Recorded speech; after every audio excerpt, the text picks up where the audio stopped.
Nah, just jokes. We're not going to be watching The Lion King today. We're actually going to be learning about the circle of life today, students.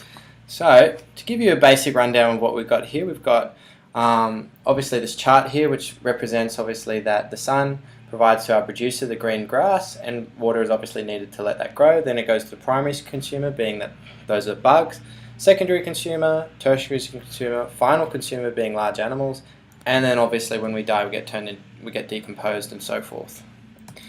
The basics to all life is that obviously we need the sun.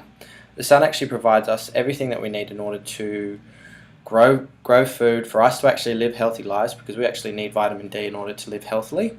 But what we're going to be specifically talking about is there are similarities between between animals and us. We do things a little bit differently. For example, in order for us to make clothes, we put the cotton seed into the ground. Then obviously that grows into cotton, and then that's taken to a textile factory, often in China, because everything nowadays is made in China. And then obviously our cotton shirt is produced. With our food, which is the more important part of the discussion, it's very similar again. We put our food in the ground, the sun and the rain help the seed to grow and germinate, and then it grows into a large straw of wheat, and then goes into a factory. This is an example of a shredded wheat factory. And then obviously that goes in, for example, this is obviously a large factory where something called an assembly line. Obviously bread is made at the end result.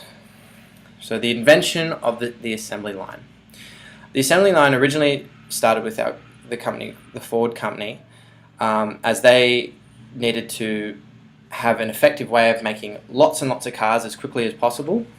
And obviously this technique has been applied to, in the top picture we've got a bread assembly, where they obviously inspect the bread, make the bread, and do everything that from start to finish when it comes to baking that product.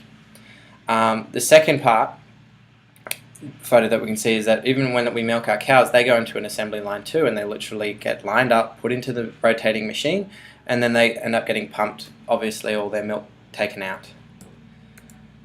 Guys, so obviously we've learned all this information in regards to the circle of life. It's very basic, but it's intentionally basic. Your task today is to think about the assembly line specifically. So you'll need to split off into 3 groups and discover as a team technology through using technology sources such as tablets, computers, iPhones, whatever you would choose to use, and discuss the 3 positive and 3 negative effects of having our food produced from an assembly line. This is a very complex project, as there's many ways you can research this, but what we're wanting to find out is that, do the positives outweigh the negatives? Anyway, class, I hope this helps you a lot. Here's some of the references to give an idea of where I got some of the information from. I look forward to your answers very soon.